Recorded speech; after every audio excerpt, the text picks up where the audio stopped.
नमस्कार दोस्तों, इस वीडियो में आपका स्वागत है दोस्तों। आज मैं इस वीडियो में बात करूँगा what is vendor agreements.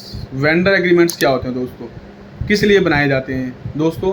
Vendor agreement सबसे पहले मैं आपको बता दूं, जो भी आप बिजनेस करते हैं, जो भी आपके जो वेंडर्स होते हैं, उनसे एक एग्रीमेंट बनवाना बहुत ज़रूरी है, जिसको हम वेंडर एग्रीमेंट बोलते हैं। इसमें कौन कौन से क्लोज होते हैं, मैंडेटरी कौन कौन से क्लोज होते हैं बेसिकली।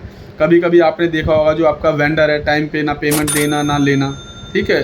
और आपके जो गुड्स है, आपका जो आइटम्स है या सर्विस है, उसकी क्वालिटी सही से नहीं देना, क्वांटिटी सही से नहीं देना, क्वालिटी और क्वांटिटी दोनों टाइम पे ना देना, ठीक है ना।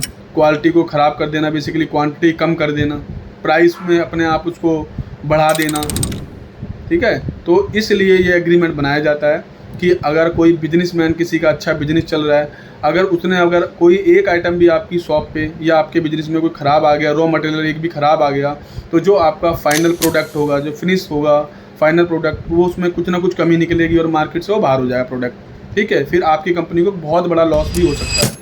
तो इसलिए एक वेंडर एग्रीमेंट पहले बनाया जाता है कि टाइम टू टाइम इस पर सारी चीज़ें होती रहे, कोई प्रॉब्लम किसी चीज़ की ना आए दोस्तों। जैसे मैंने इसमें क्लोज कुछ बताया, कुछ डिटेल इसके अंदर बताता हूँ मैं। जो मेन डिटेलें होती हैं वो डालनी पड़ती है। सबसे पहले दोनों पार्टी का, दोनों कंपनी या फर्म है, दोनों पार्टी की डिटेल आएगी। नाम, फर्म का नाम, एड्रेस, प्रॉपर जीएसटी नंबर वगैरह जो भी चीज़ है, पूरी डिटेल उनकी आएंगी, दोनों पार्टी की आएंगी। पर्पस क्या है इस एग्रीमेंट का, आपका किस पर्पस के लिए आप बना रहे हैं, ठीक है ना। पर्पस होना बहुत ज़रूरी है। Name of the all services, जो आप सर्विस प्रोवाइड कर रहे हैं, या आप एक्सपोर्टर हैं, एक्सपोर्ट दे रहे हैं, कोई एक्सपोर्ट कर रहे हैं, ठीक है, या कोई ट्रेडर हैं, या कोई माल सेल परचेज कर रहे हैं, तो उसकी पूरी डिटेल, आइटम्स जो भी है आपके, ऑल आइटम्स की डिटेल उस एग्रीमेंट के अंदर दोस्तों आएगी, सारी की सारी, ठीक है। अच्छा, जो भी अगर आप दोनों के बीच में कोई डिस्प्यूट होता है, किसी भी टाइप का डिस्प्यूट होता है, तो उसमें पेनल्टी कितनी अरेंज होनी चाहिए। कभी कभी पेनल्टी इसमें नहीं लिखी होती है और कोर्ट में केस जाता है, तो फिर काफ़ी ज़्यादा प्रॉब्लम हो जाती है दोनों पार्टियों के लिए, ठीक है। तो अमाउंट उसमें होना बहुत ज़रूरी होना चाहिए कि अगर आपके बीच में कोई डिस्प्यूट क्रिएट हो रहा है, किस चीज़ को लेके आ रहा है, उसकी पेनल्टी कितनी % होनी चाहिए विद जीएसटी दोस्तों। लेकिन विद जीएसटी होना चाहिए। वो कभी कभी होता है पेनल्टी अमाउंट उसमें जीएसटी नहीं लगा होता है, जो टैक्सेस वगैरह होते हैं वो सारे के सारे, जितने भी गवर्नमेंट फीस वगैरह है, वो सारा का सारा इसमें होना चाहिए। फिर सबसे भी जुरिडिक्शन, जो जुरिडिक्शन है, ये जुरिडिक्शन किस आपका कौन सी जुरिडिक्शन है जहाँ केस फाइल होगा। हर एरिया वाइज, जैसे आपको पता है, एरिया वाइज ये होता है, ठीक है ना दोस्तों। तो जुरिडिक्शन का भी इसमें बहुत बड़ा वो रोल है, ठीक है।